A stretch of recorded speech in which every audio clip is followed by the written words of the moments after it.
And answers will follow promptly after the nominees conclude their remarks. And without further ado, I would like to invite Governor Josh Green to address you today.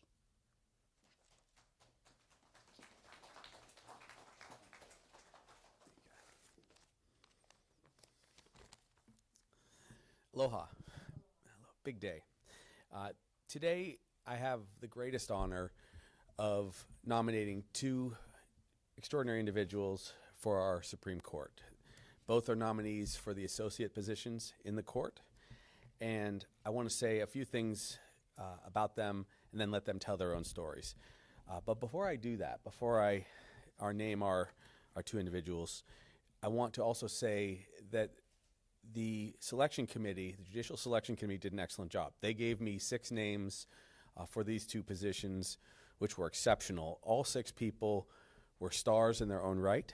All of them have carried themselves in an extraordinary fashion throughout their legal careers, many of whom are on the bench. So I think they are terrific people, and I highly expect that the individuals who we don't actually name today, I expect those individuals to, in the coming months and years, to very likely be on our list and actually nominated for subsequent court positions, some in the near future. So I'm going to give you the names right now of our two nominees. First nominee, Lisa Ginoza. Second nominee, Vlad Devans. These are our two nominees for the Associate Justice positions. Now let me say something about each of the other 4 individuals because I really do want to honor them. Judge Kupaoda, Summer, an extraordinary advocate. I was touched by her work on evictions. I was touched by her compassion for the people that she grew up with. And her experience was actually exceptional and extensive in spite of the fact that she was significantly younger than the other 5 nominees. A great person. I expect her to rise in the court system. Judge Nakasone, who is currently an ICA judge. Again, I was touched by her and her commitment to family, and she is such an asset at the court she is in presently.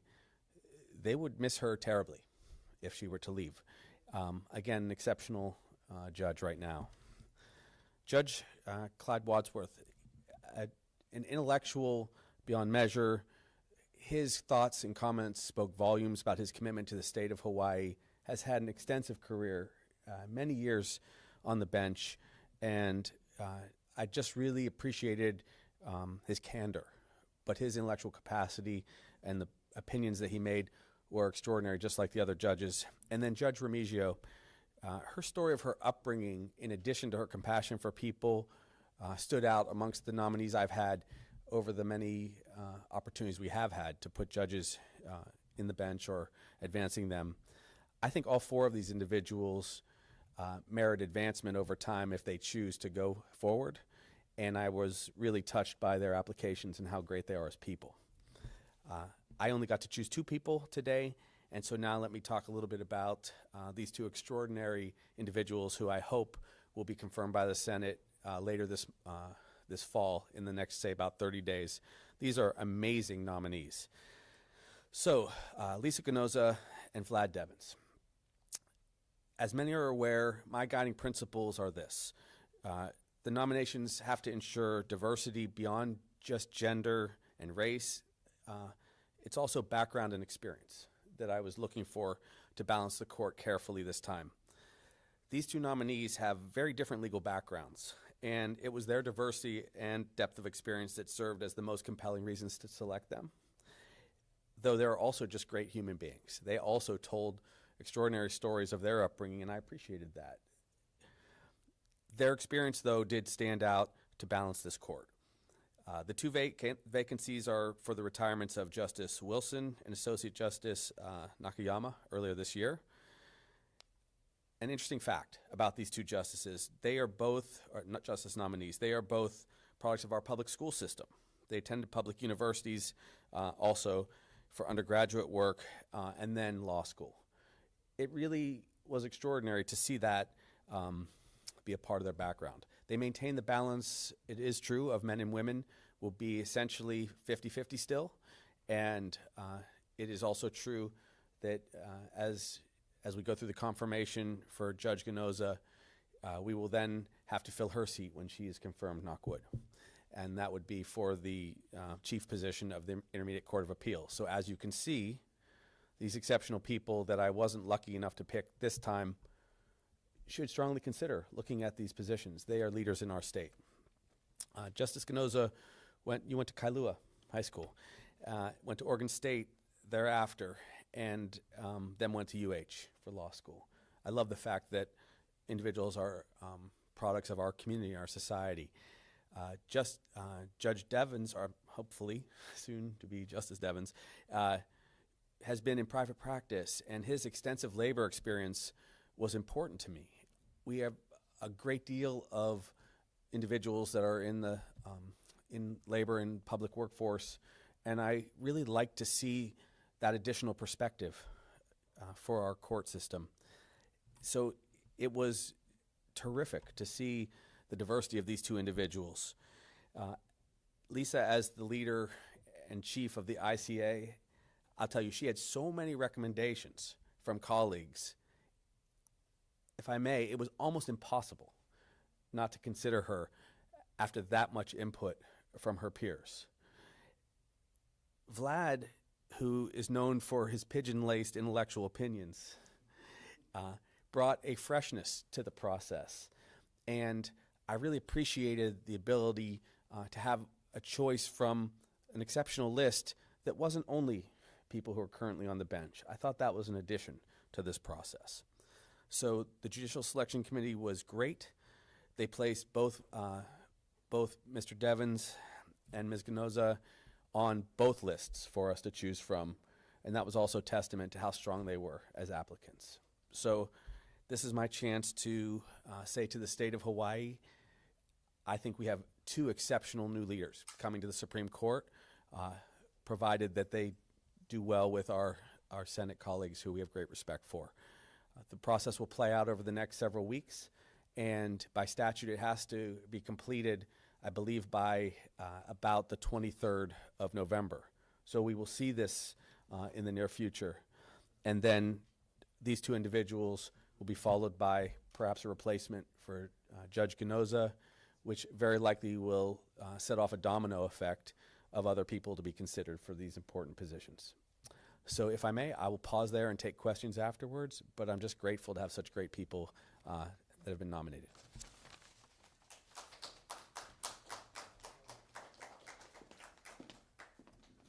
Mahalo, Governor Green. Next, I would like to introduce to you Associate Justice nominee Lisa Ginoza. Ms. Ginoza graduated from the University of Hawaii William S. Richardson School of Law and most recently served, as you've heard, on the Intermediate Court of Appeals for more than 13 years, with almost 8 as an associate judge and more than 5 years as chief judge. Of her long list of accomplishments, Justice nominee Ginoza is a member of the Board of Directors of the Judiciary History Center and American Judicature Society. Please welcome Justice nominee Ginoza to the podium.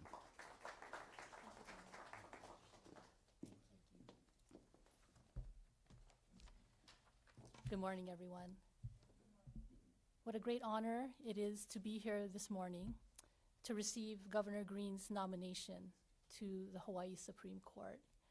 I'm very thankful and grateful to the governor for his confidence in me, and I thank him for this wonderful opportunity that he's bestowed. I recognize the significant steps ahead and that the important role that our Senate plays in confirming the nominees. And I very much look forward to meeting with as many senators as I am able in the coming weeks as they consider my nomination. And I fully recognize and understand the role they play, and I really look forward to those discussions with them. And I'd also like to thank, Governor mentioned, the Judicial Selection Commission. We have, as you all know, a 3-step process. The Judicial Selection Commission is the first step in that process, and they play such an important role in vetting all of the applicants. And there really were a number of wonderful applicants. I'm so glad that Governor Green took the time to talk about those who also made the list, because if one thing I'm proud about being a part of this process is that the governor had a wonderful list of candidates from which to choose. And I know all of them. I think extremely highly of all of them. So thank you, Governor, for sharing those words about the other candidates. As Governor Green mentioned, I'm a product of public schools and tremendously proud of that. I'm a Kailua High School surf rider. I want to say aloha to all of my friends in the community there. You know, a number of them who I still treasure as longtime, lifetime friends. So I appreciate all of them so much. I want to take this time to appreciate my family and close friends who have supported me with love, tremendous love for a long time in life and in my career. And without them, I think they all know I would not be here today. Doing something like this is not really possible without the support of family and friends. So I appreciate that. And I think as Governor mentioned, more than a few of them wrote to him. So you may have met some of my family and friends in writing, at least. I thank them for taking the time to do that, as well as many colleagues over the years who I've worked with or perhaps had cases against. I've heard that a number of folks took the time to share, you know, their knowledge and their thoughts with the governor, and that certainly is a very important part of this, you know, vetting of candidates and making sure that those who are in the positions of making the decisions have the information that is necessary for making these choices. If I could also finally just say I've been privileged to be a part of the Intermediate Court of Appeals for 13 years now, over 13 years. And it's just a wonderful group of judges, staff attorneys, judicial assistants. My judicial assistant is here today, a big part of my life and team, and I want to thank Nadine Grace for being here. And we have a number of other court staff, and the folks at the ICA work so hard day in, day out, and perhaps some of them are watching. I just want to thank them so much for all that they do. And I know that they're steps ahead, but you know, my life and that part of my career will always stay with me. They do great work, and they're a great team, wonderful collegiality. So with that, I just will say I look forward to the steps ahead. And Governor, I'm so thankful to you. Mahalo for everything. Thank you.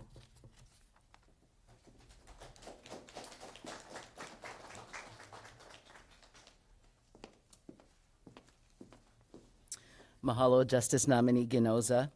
Now, I would like to introduce Associate Justice Nominee Vladimir Devans. Mr. Devans graduated from the University of California, Berkeley School of Law, and currently serves as principal at the law offices of Vladimir P. Devans, LLC, and has been a partner at Meheula and Devans, Weiner, Meheula and Devans. He is also a member of the Disciplinary Board of the State Supreme Court and is on the board of the nonprofit Crime Stoppers Honolulu, Inc. Please welcome Mr. Devans to the podium.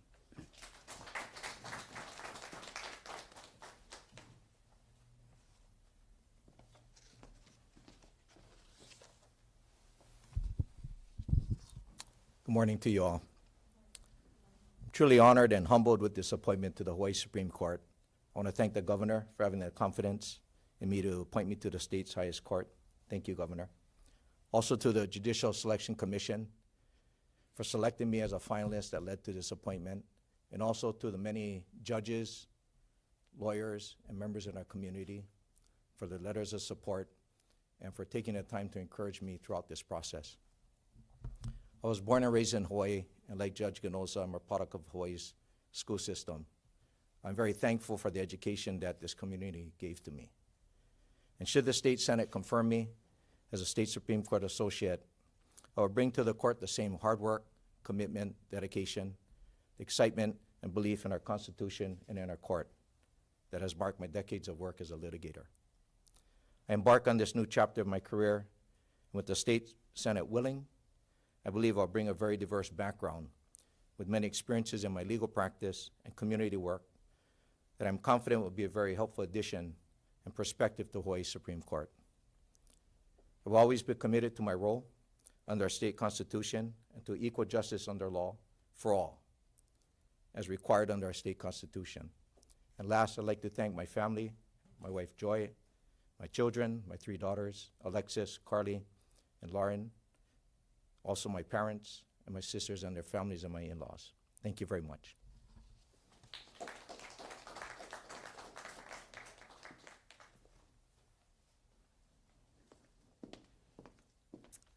And now I will open up the floor to questions from our reporters gathered here today. I am led to believe that Mr. Blair has the first question, and I'll give him a moment to get his pen. Thank you. I'm doing double duty as photographer today. Governor, I can't remember the last time someone who's not currently on the bench actually was appointed to the Supreme Court. It's been a number of years, I think. Mr. Devans does not have any judicial experience in the sense they haven't served on the court. You did mention his labor experience and so forth, but what would you say to those who say this is a political pick? You pick someone who's pretty well connected, you worked with Andy Weiner, who's close to you, and Brian Schatz. I would say Mr. Devans is just so extraordinarily qualified that it was, again, the many people that recommended him. Former justices, for example, called in. Many former judges called in to recommend Vlad, which surprised me because I didn't realize that he had so many supporters and fans already in the system. I actually looked at this as an opportunity for diversity. I didn't know Vlad until the fall, this past fall at all. I don't think we'd ever met. And it was just a breath of fresh air to have someone with an additional different perspective. Also, I did have concerns that we didn't have enough balanced perspectives on the court, and his experience in the many courtrooms as he's argued case after case for decades was helpful. It is true that he had a relationship with, I think, Andy, but it goes back to when they were 20 years old or 22 years old when they were in law school, which I thought was interesting because it's a small world. But I like the diversity. I'm pleased that we have such balance between these two individuals, one who's currently at the top of one of the courts and another who's at the top of his profession as a litigator. So it's just balance all across the spectrum. Any other questions? You can. Oh, thanks very much. You know, maybe this is for you, but as you know, the justices have to retire at age 70. There was a ballot amendment to try and raise it to 80. There's no age retirement for Supreme Court justices, let alone other politicians. Could you speak to that? Do you think that, would you like to see that change, that a justice or a judge be able to serve beyond age 70? Yes. In fact, in my previous job as a legislator, I submitted legislation to go to age 75. I would love to see that. But in truth, I don't want to, at this point, meddle further because whatever governor follows me in the coming years should have the opportunities to do what I have. And this is an incredible honor. So I will leave that to the legislature so that it doesn't appear that I'm acting in a way that would benefit my own opportunity to select so many judges and justices. Yes. Anyone else? Eric? Governor, it's been a whirlwind, fairly new to office. I think from the wildfires to the pandemic. This decision, how would you rate the level of difficulty and what was involved and how this kind of rates up there as far as the decisions you have to make in the time you've been in? That's a great question. It was difficult because the other 4 nominees are incredible people, and so are these 2 individuals.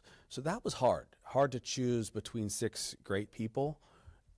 But I felt some relief because I'm likely to get the opportunity to nominate at least one more, the Chief Justice of the Supreme Court a couple of years from now when the CJ retires, and then several judges at the other levels of the court. So that helped me because I will tell you each of the 6 people merited consideration for either advancement or I guess, extra props in their own discipline. It's more difficult to deal with the Maui crisis because we've lost loved ones, and some of that can't come back. That is a great challenge. But this is a positive day because I know how much stronger our state gets by having a Supreme Court that these two individuals will be able to match up, blow for blow with how great our two retiring justices are. So we're losing two extraordinary people due to their retirement, and we're adding two extraordinary people through this process.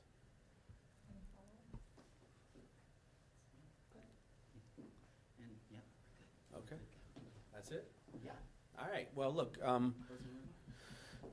we have really interesting people. What my team and I have tried to do is to do things a little differently. I think that the questions that were asked reflected that. We don't like status quo. We like to change a little bit. And so I think you actually, in some ways, get a change agent in Vlad Devans, who has such respect in the community, and then incredible experience from Lisa Ginoza. So we're very proud of these picks, and we'll be humbly asking for their support. There's a lot of big challenges on our horizon. These two individuals, when you get to talk to them over time, they will tell you that I did not query them on specific positions, how they would or wouldn't support our administration. I simply asked them to bring their values and morals to this office. Because Hawaii, I want to see us move together irrespective of ideology. I want to see us move together based on good works and compassion. That's what you get from these two nominees, and I'm just very happy that they were with us today. Aloha. Thank you, Governor. I think there was an off-the-record Steelers question a little earlier. That's an easy one. I think it can be separately. Thank you so much, everyone. Mahalo.